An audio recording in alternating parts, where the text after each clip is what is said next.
बहुत समय पहले उत्तर भारत के शहर बनारस में राज परिवार में एक तेजस्वी पुत्र ने जन्म लिया।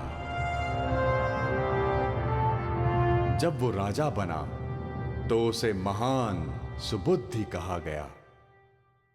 वो बहुत दयालु और विनम्र हैं। हाँ, वो अपने राजकोष का अधिकतर धन नेक कार्य में खर्च करते हैं। यहाँ आने वाले सभी गरीब, असहाय लोग और अपरिचित यात्रियों को भोजन और आश्रय बिल्कुल मुफ्त दिया जाता है। शीघ्र ही राजा सुबुद्धि अपने सब्र, दयालुता और सुहृदयता के लिए प्रसिद्ध हो गए। वो सभी मनुष्यों से प्रेम करते थे जैसे एक पिता अपने पुत्रों से करता है। क्योंकि वो किसी को कष्ट पहुंचाना नहीं चाहते थे, इसलिए राजा सुबुद्धि ने बुरे कार्य करने वालों को कारागार में रखने या दंडित करने से मना कर दिया। राजा का एक चतुर किंतु दुष्ट मंत्री था। एक दिन मुझे इस अवसर का पूरी तरह लाभ उठाना चाहिए। वो धीरे धीरे किंतु लगातार राजकोष से धन चुराने लगा। कुछ दिनों तक यही क्रम चलता रहा। एक दिन राजा को चोरी का पता चल गया और उन्होंने दुष्ट मंत्री को उपस्थित होने का आदेश दिया। सुनो मंत्री, हमने जांच करके पता लगाया है कि तुमने एक बहुत ही बड़ा अपराध किया है। ये बात पूरे नगर में फैल चुकी है और तुमने यहाँ बनारस में स्वयं को कलंकित किया है। तुमने अपने परिवार और स्वयं को बहुत ज्यादा लज्जित किया है। अपनी सारी संपत्ति और परिवार को लेकर तुम यहाँ से चले जाओ और कहीं और जाकर रहो। मुझे उम्मीद है कि इससे तुम्हें कुछ सीख मिलेगी। मंत्री अपने परिवार और संपत्ति को लेकर गौशाला नगर की ओर प्रस्थान कर गया।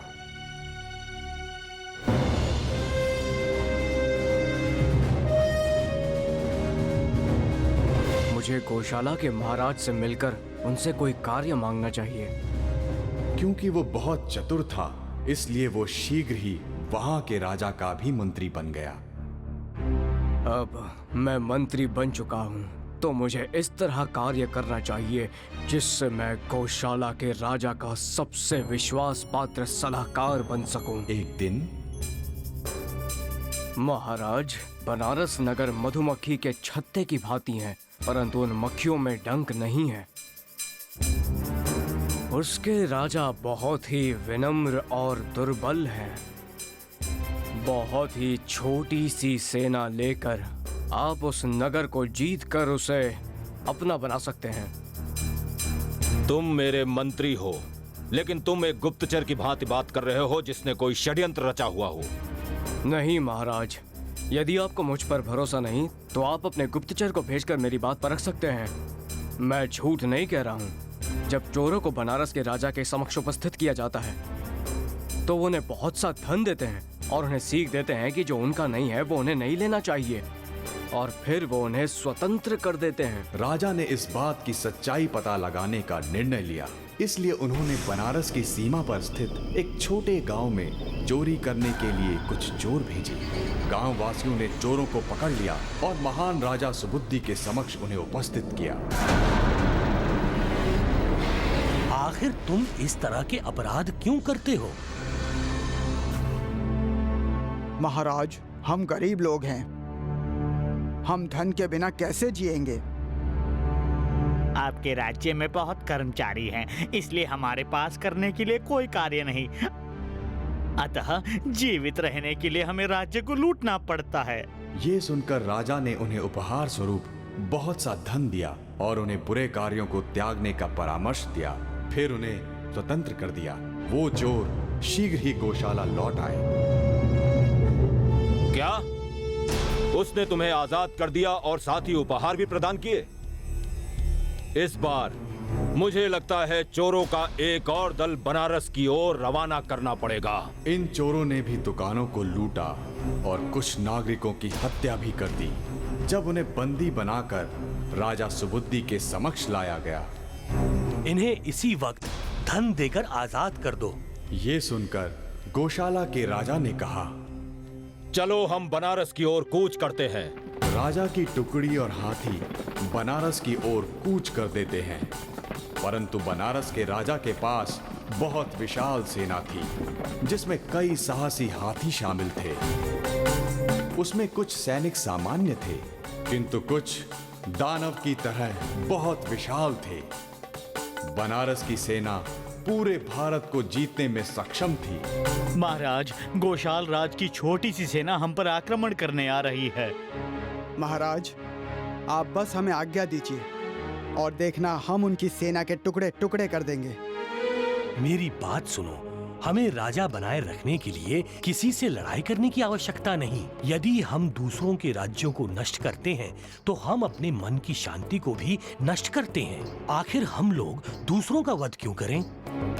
यदि हम उनसे नहीं लड़े तो वो हम पर आक्रमण कर देंगे। मंत्री जी, यदि उन्हें राज्य की इतनी प्रबल आवश्यकता है तो ये राज्य उन्हें दे देते हैं, हम उनसे युद्ध नहीं करेंगे। महाराज, यदि आप उनका वध नहीं करना चाहते तो हमें आदेश दीजिए, हम उन सभी को बंदी बनाकर रख लेंगे।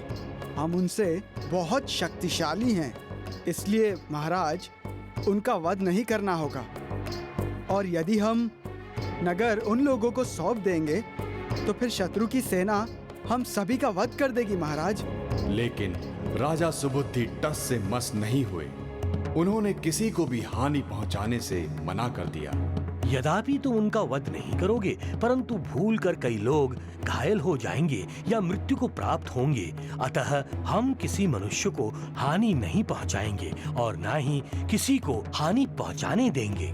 फिर राजा सुबुद्धि ने आक्रमणकारियों के लिए नगर के द्वार खोलने का आदेश दिया।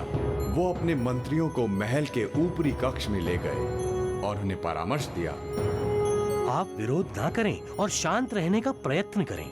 गौशाला के राजा बनारस नगर में प्रविष्ट हुए। उन्होंने देखा कि विरोध करने के लिए कोई नहीं है। उन्होंने राजमहल के चक्कर लगाए और देखा कि महल के द्वार भी खुले हुए हैं। बड़े ही आश्चर्य की बात है, हमारे विरुद्ध लड़ने के लिए एक भी प्राणी नहीं है। चलो आगे चलकर देखते हैं। वो और उनके सैनिक महल में प्रविष्ट हो गए और ऊपरी कक्ष में पहुंचे।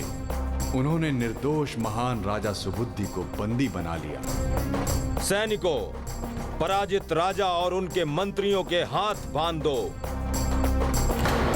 सैनिक राजा सुबुद्धि और उनके मंत्रियों को शमशान ले गए और उन्हें गर्दन तक सीधे भूमि में गाड़ दिया। केवल उनके सर ही भूमि के ऊपर थे, परंतु भूमि में दबाए जाते समय भी महान सुबुद्धि शांत रहे और उन्होंने कुछ नहीं कहा। राजा सुबुद्धि के प्रति अपनी भक्ति और सेवा भाव की वजह से उनके मंत्रियों ने भी कुछ नहीं कहा। लेकिन गौशाला के राजा को बिल्कुल दया नहीं आई। रात होते ही लकड़बग्घों को अपनी मनमानी करने दी जाए। आधी रात होते ही लकड़बग्घों का एक बहुत बड़ा झुंड शमशान के आसपास घूमने लगा। उन्हें अपने स्वादिष्ट भोजन के लिए मनुष्य के रक्त की गंध आने लगी। उन्हें आता देखकर मंत्रियों ने चिल्लाना आरंभ कर दिया। हाउ हाउ, बचाओ, कोई है। उनके चिल्लाने से लकड़बग्घे भयभीत होकर दूर चले गए। ऐसा 2 बार हुआ।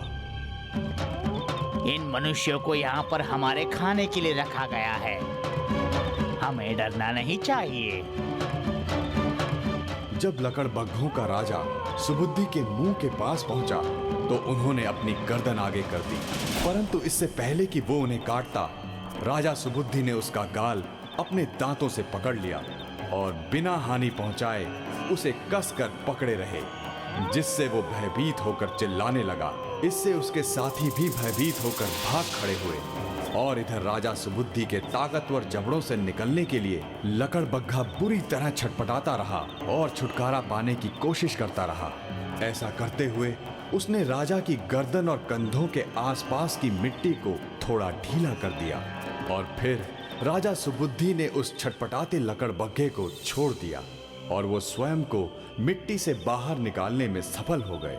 फिर उन्होंने अपने भयभीत मंत्रियों को भी बाहर निकाल दिया। वहीं पास में एक शव रखा था। संयोग कुछ ऐसा था कि जहां वो शव रखा था वो भाग दो अलग अलग राक्षसों के अधिकार क्षेत्र में आता था। हाथ मत लगाओ, ये मेरा भोजन है। ये मेरा है। वो शव के बंटवारे को लेकर बहस कर रहे थे और एक दूसरे को अपशब्द कह रहे थे। तभी एक राक्षस ने दूसरे से कहा, ठहरो, वो देखो, वो बनारस के महान राजा सुबुद्धि हैं। वो अपने न्याय के लिए बहुत प्रसिद्ध हैं। वो हमारे लिए शव का बंटवारा कर देंगे। वो शव को राजा के पास ले गए। कृपया इसे बराबर बांट दीजिए। मित्रों, मुझे तुम्हारे लिए इसे बांटने में बहुत प्रसन्नता होगी, लेकिन इस वक्त हम बहुत मैले हैं। सर्वप्रथम हमें स्वयं को साफ करना होगा। राक्षस ने अपनी जादुई शक्ति का उपयोग करके राजा के बनारस के महल से सुगंधित पानी, इत्र, आभूषण, पोशाक और पुष्प उपस्थित कर दिए। राजा ने स्नान कर स्वयं को सुंदर पोशाक, आभूषण और पुष्प से सुसज्जित कर लिया। महाराज सुबुद्धि, क्या हम आपके लिए कुछ कर सकते हैं? हाँ, इस समय हमें बहुत भूख लगी है। राक्षसों ने फिर अपनी जादुई शक्ति से सोने के कटोरे में सबसे स्वादिष्ट चावल और सोने की सुराही में पीने योग्य खुशबूदार पानी उपस्थित कर दिया। जब वो संतुष्ट हो गए तो राजा सुबुद्धि ने उनसे बनारस के महल से राज्य की तलवार लाने के लिए कहा। पलक झपकते ही वो भी आ गई। राजा ने शव को दो बराबर भागों में बांटा और कहा, तो चलो अपना अपना हिस्सा ले लो। भूखे राक्षस प्रसन्नता पूर्वक बराबर भागों में बटे शव को खा गए। फिर गदगद होकर उन्होंने राजा सुबुद्धि से कहा, अब चूंकि हम तृप्त हो चुके हैं, क्या हम आपके लिए कुछ और कर सकते हैं? अपनी जादुई शक्ति से हमें महल के शयन कक्ष में पहुंचा दो, ठीक वहीं पे जहां गोशाल के राजा सो रहे हैं, और साथ ही हमारे सारे मंत्रियों को वापस उनके घर भेज दो। बिना कुछ कहे राक्षसों ने वही किया जो राजा सुबुद्धि ने कहा। उस समय गोशाल के राजा राजसी पलंग पर गहरी नींद में सो रहे थे। राजा सुबुद्धि ने धीरे से अपनी तलवार से सोते हुए राजा के पेट को छुआ। गोशाल राजा बुरी तरह से चौंक कर जाग गए और ये देखकर और भी भयभीत हो गए कि राजा सुबुद्धि हाथ में तलवार लिए उन पर झुके हुए हैं। महाराज, इतने पहरेदारों के होते हुए आप यहाँ कैसे पहुंच गए? आप तो शमशान में गर्दन तक पूरी तरह से दबे हुए थे, तो फिर आप इतने साफ सुथरे, सुगंधित, अपनी राजसी पोशाक पहने हुए और आभूषणों तथा खूबसूरत पुष्पों से सुसज्जित कैसे हो गए? राजा सुबुद्धि ने उसे लकड़बग्घों के झुंड से स्वयं को बचने की कहानी बताई। उन्होंने उसे उन दो राक्षसों के बारे में बताया जो अपना झगड़ा निपटाने के लिए उनके पास आए थे, और उन्होंने बताया कि किस तरह राक्षसों ने अपनी जादुई शक्ति से प्रसन्नता पूर्वक उनकी सहायता की। ये सुनकर गोशाल के राजा का सर लज्जा से झुक गया। उन्होंने राजा सुबुद्धि के आगे अपना सर झुकाया और रोने लगे।